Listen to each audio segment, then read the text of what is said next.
The Odyssey by Homer. Translated by Samuel Butler. Book 2. Now, when the child of morning, rosy-fingered dawn, appeared, Telemachus rose, and dressed himself. He bound his sandals on to his comely feet, girded his sword about his shoulder, and left his room looking like an immortal god. He at once sent the criers round to call the people in assembly. So they called him, and the people gathered thereon. Then, when they were got together, he went to the place of assembly, spear in hand, not alone, for his 2 hounds went with him. Minerva endowed him with a presence of such divine comeliness that all marvelled at him as he went by, and when he took his place in his father's seat, even the oldest counsellors made way for him. Aegyptius, a man bent double with age, and of infinite experience, the first to speak. His son Antiphus had gone with Ulysses to Ilius, land of noble steeds, but the savage Cyclops had killed him when they were all shut up in the cave, and had cooked his last dinner for him. He had 3 sons left, of whom 2 still worked on their father's land, while the 3rd, Eurynomus, was one of the suitors. Nevertheless, their father could not get over the loss of Antiphus, and was still weeping for him when he began his speech. "Men of Ithaca," he said, "hear my words. From the day Ulysses left us, there has been no meeting of our counsellors until now. Who then can it be, young or old, that finds it so necessary to convene us?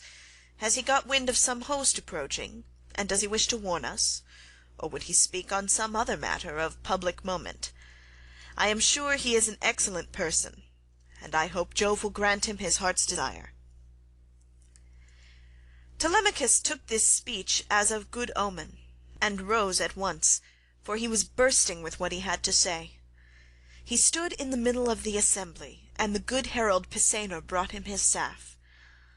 Then turning to Aegyptius, "Sir," said he, "it is I, as you will shortly learn, who have convened you, for it is I who am the most aggrieved.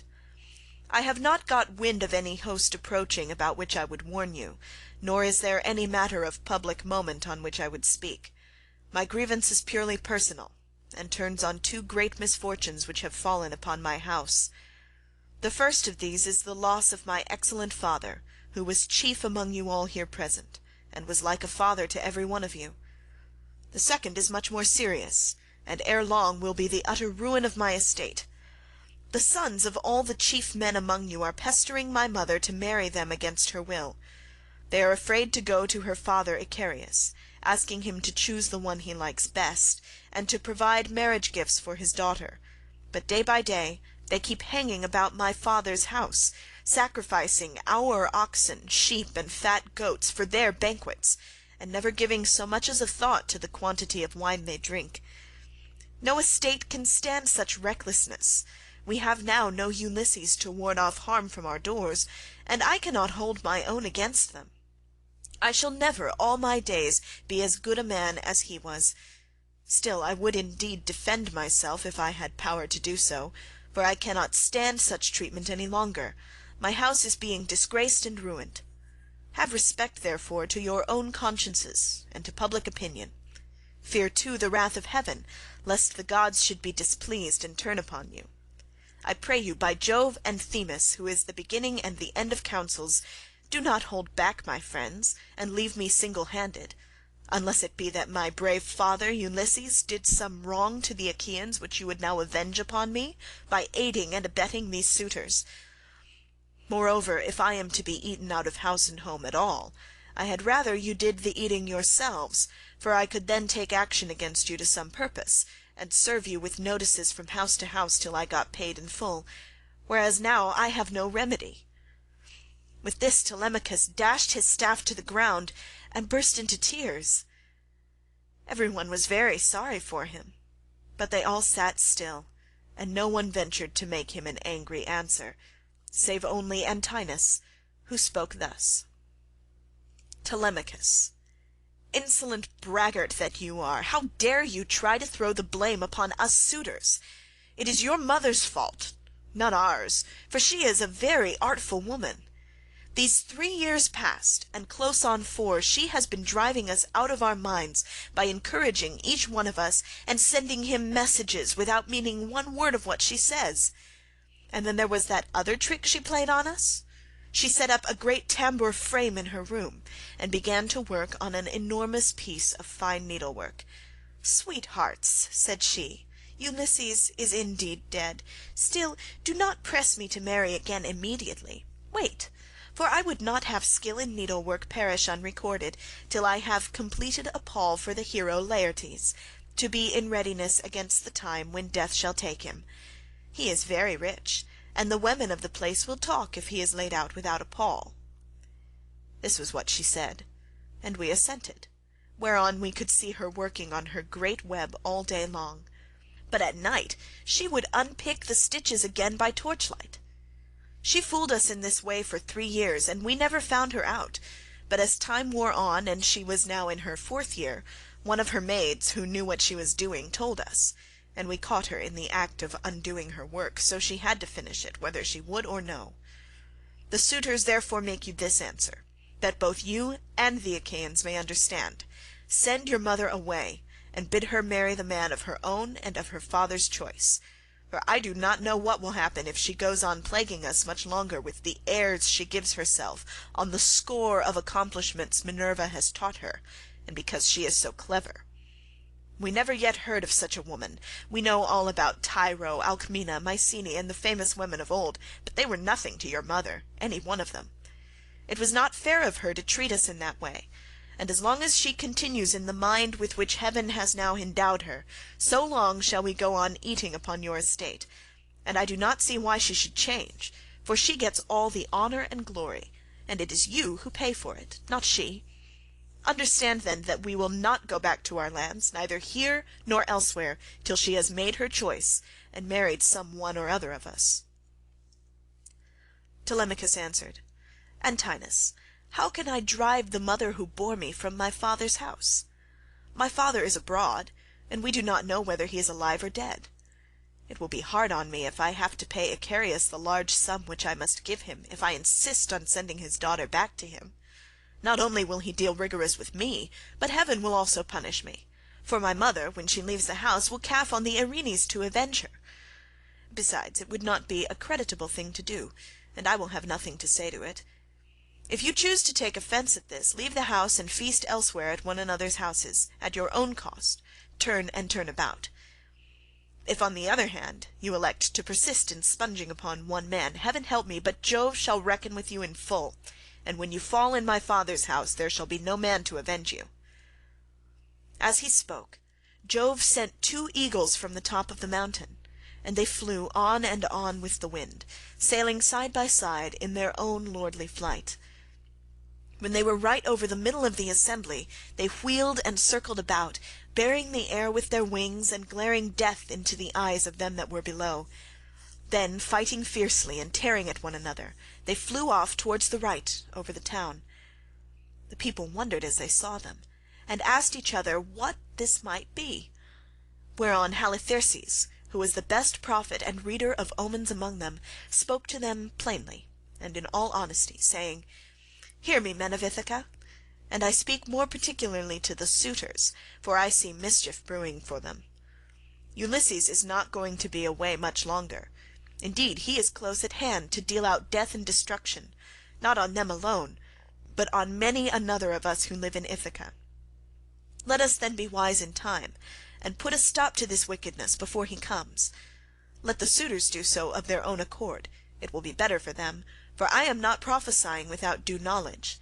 Everything has happened to Ulysses as I foretold when the Argives set out for Troy, and he with them. I said that after going through much hardship and losing all his men, he should come home again in the 20th year, and that no one would know him, and now all this is coming true." Eurymachus, son of Polybus, then said, "Go home, old man, and prophesy to your own children, or it may be worse for them. I can read these omens myself much better than you can. Birds are always flying about in the sunshine somewhere or other, but they seldom mean anything. Ulysses has died in a far country, and it is a pity you are not dead along with him, instead of prating here about omens and adding fuel to the anger of Telemachus, which is fierce enough as it is. I suppose you think he will give you something for your family, but I tell you, and it shall surely be, when an old man like you, who should know better, talks a young one over till he becomes troublesome, in the first place his young friend will only fare so much the worse. He will take nothing by it, for the suitors will prevent this, and in the next we will lay a heavier fine, sir, upon yourself than you will at all like paying, for it will bear hardly upon you. As for Telemachus, I warn him in the presence of you all to send his mother back to her father, who will find her a husband, and provide her with all the marriage gifts so dear a daughter may expect, till we shall go on harassing him with our suit, for we fear no man, and care neither for him, with all his fine speeches, nor for any fortune-telling of yours. You may preach as much as you please, but we shall only hate you the more. We shall go back and continue to eat up Telemachus's estate without paying him, till such time as his mother leaves off tormenting us by keeping us, day after day, on the tiptoe of expectation, each vying with the other in his suit for a prize of such rare perfection. Besides, we cannot go after the other women whom we should marry in due course, but for the way in which she treats us. Then Telemachus said, Eurymachus, and you other suitors, I shall say no more, and entreat you no further, for the gods and the people of Ithaca now know my story.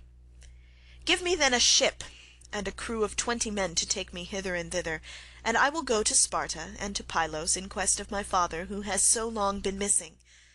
Some one may tell me something, or, and people often hear things in this way, some heaven-sent message may direct me. If I can hear of him as alive and on his way home, I will put up with the waste you suitors will make for yet another 12 months. If on the other hand I hear of his death, I will return at once, celebrate his funeral rites with all due pomp, build a barrow to his memory, and make my mother marry again. With these words he sat down, and Mentor, who had been a friend of Ulysses, and had been left in charge of everything with full authority over the servants, rose to speak. He then, plainly and in all honesty, addressed them thus. Hear me, men of Ithaca. I hope that you may never have a kind and well-disposed ruler any more, nor one who will govern you equitably. I hope that all your chiefs henceforward may be cruel and unjust, for there is not one of you but has forgotten Ulysses, who ruled you as though he were your father. I am not half so angry with the suitors, for if they choose to do violence in the naughtiness of their hearts, and wager their heads that Ulysses will not return, they can take the high hand and eat up his estate. But as for you others, I am shocked at the way in which you all sit still without even trying to stop such scandalous goings-on, which you could do if you chose, for you are many and they are few. Leocritus, son of Evenor, answered him, saying, Mentor, what folly is all this, that you should set the people to stay us? It is a hard thing for one man to fight with many about his victuals. Even though Ulysses himself were to set upon us while we are feasting in his house, and do his best to oust us, his wife, who wants him back so very badly, would have small cause for rejoicing, and his blood would be upon his own head if he fought against such great odds. There is no sense in what you have been saying. Now, therefore, do you people go about your business, and let his father's old friends, Mentor and Halitherses, speed this boy on his journey, if he goes at all, which I do not think he will, for he is more likely to stay where he is till some one comes and tells him something. On this he broke up the assembly, and every man went back to his own abode, while the suitors returned to the house of Ulysses. Then Telemachus went all alone by the seaside, washed his hands in the grey waves, and prayed to Minerva. "Hear me," he cried, "you god who visited me yesterday, and bade me sail the seas in search of my father who has so long been missing. I would obey you, but the Achaeans, and more particularly the wicked suitors, are hindering me, that I cannot do so." As he thus prayed, Minerva came up close to him in the likeness and with the voice of Mentor. "Telemachus," said she, "if you are made of the same stuff as your father, you will be neither fool nor coward henceforward, for Ulysses never broke his word, nor left his work half done. If then you take after him, your voyage will not be fruitless, but unless you have the blood of Ulysses and of Penelope in your veins, I see no likelihood of your succeeding. Sons are seldom as good men as their fathers. They are generally worse, not better.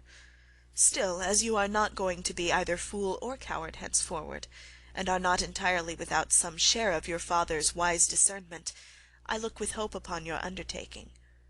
But mind you, never make common cause with any of these foolish suitors, for they have neither sense nor virtue, and give no thought to the death and the doom that will shortly fall upon one and all of them, so that they shall perish on the same day.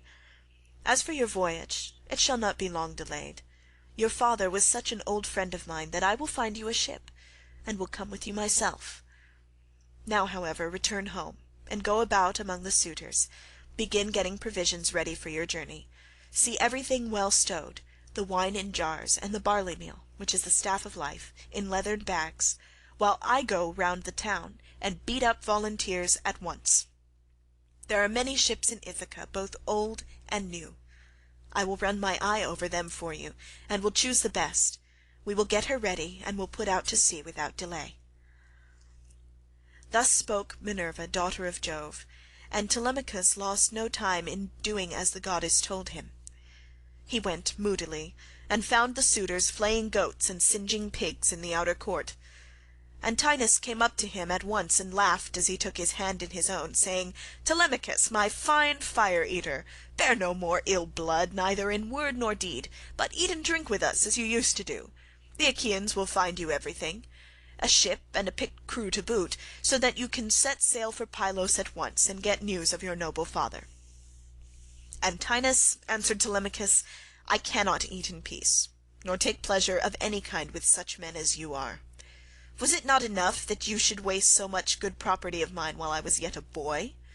Now that I am older and know more about it, I am also stronger, and whether here among these people or by going to Pylos, I will do you all the harm I can.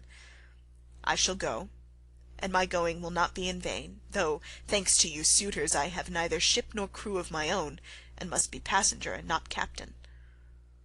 As he spoke he snatched his hand from that of Antinous. Meanwhile the others went on getting dinner ready about the buildings, jeering at him tauntingly as they did so. "Telemachus," said one youngster, "means to be the death of us. I suppose he thinks he can bring friends to help him from Pylos, or again from Sparta, where he seems bent on going. Or will he go to Ephyra as well, for poison to put in our wine and kill us?" Another said, "Perhaps if Telemachus goes on board ship he will be like his father, and perish far from his friends. In this case we should have plenty to do, for we could then divide up his property amongst us. As for the house, we can let his mother and the man who marries her have that." This was how they talked. But Telemachus went down into the lofty and spacious storeroom, where his father's treasure of gold and bronze lay heaped up upon the floor, and where the linen and spare clothes were kept in open chests. Here too there was a store of fragrant olive oil, while casks of old well-ripened wine, unblended and fit for a god to drink, were ranged against the wall in case Ulysses should come home again after all. The room was closed with well-made doors opening in the middle. Moreover, the faithful old housekeeper Euryclea, daughter of Ops the son of Pisenor, was in charge of everything both night and day.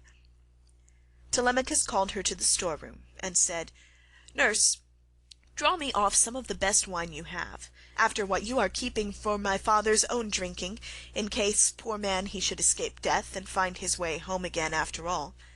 Let me have 12 jars, and see that they all have lids. Also fill me some well-sewn leathern bags with barley meal, about 20 measures in all. Get these things put together at once, and say nothing about it. I will take everything away this evening as soon as my mother has gone upstairs for the night.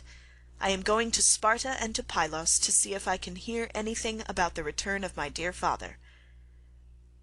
When Euryclea heard this, she began to cry, and spoke fondly to him, saying, "My dear child, whatever can have put such notion as that into your head? Where in the world do you want to go to, you who are the one hope of the house? Your poor father is dead and gone in some foreign country, nobody knows where, and as soon as your back is turned these wicked ones here will be scheming to get you put out of the way, and will share all your possessions among themselves. Stay where you are, among your own people, and do not go wandering and worrying your life out on the barren ocean." "Fear not, nurse," answered Telemachus. "My scheme is not without heaven's sanction. But swear that you will say nothing about all this to my mother till I have been away some 10 or 12 days, unless she hears of my having gone and asks you, for I do not want her to spoil her beauty by crying." The old woman swore most solemnly that she would not, and when she had completed her oath she began drawing off the wine into jars and getting the barley meal into the bags, while Telemachus went back to the suitors. Then Minerva bethought her of another matter. She took his shape, and went round the town to each one of the crew, telling them to meet at the ship by sundown. She also went to Noemon son of Phronius, and asked him to let her have a ship, which he was very ready to do. When the sun had set and darkness was over all the land, she got the ship into the water, put all the tackle on board her that ships generally carry, and stationed her at the end of the harbour. Presently the crew came up, and the goddess spoke encouragingly to each of them. Furthermore she went to the house of Ulysses, and threw the suitors into a deep slumber. She caused their drink to fuddle them, and made them drop their cups from their hands, so that, instead of sitting over their wine, they went back into the town to sleep, with their eyes heavy and full of drowsiness. Then she took the form and voice of Mentor, and called Telemachus to come outside. "Telemachus," said she, "the men are on board and at their oars, waiting for you to give their orders, so make haste and let us be off." On this she led the way, while Telemachus followed in her steps. When they got to the ship, they found the crew waiting by the water side, and Telemachus said, "Now, my men, help me to get the stores on board. They are all put together in the cloister, and my mother does not know anything about it, nor any of the maidservants except one." With these words he led the way, and the others followed after. When they had brought the things as he told them, Telemachus went on board, Minerva going before him and taking her seat in the stern of the vessel, while Telemachus sat beside her. Then the men loosened the hawsers and took their places on the benches. Minerva sent them a fair wind from the west, that whistled over the deep blue waves, whereon Telemachus told them to catch hold of the ropes and hoist sail, and they did as he told them. They set the mast in its socket in the cross-plank, raised it, and made it fast with the forestays. Then they hoisted their white sails aloft with ropes of twisted oxhide. As the sail bellied out with the wind, the ship flew through the deep blue water, and the foam hissed against her bows as she sped onward. Then they made all fast throughout the ship, filled the mixing bowls to the brim, and made drink offerings to the immortal gods that are from everlasting, but more particularly to the grey-eyed daughter of Jove. Thus then the ship sped on her way through the watches of the night, from dark till dawn. End of Book 2.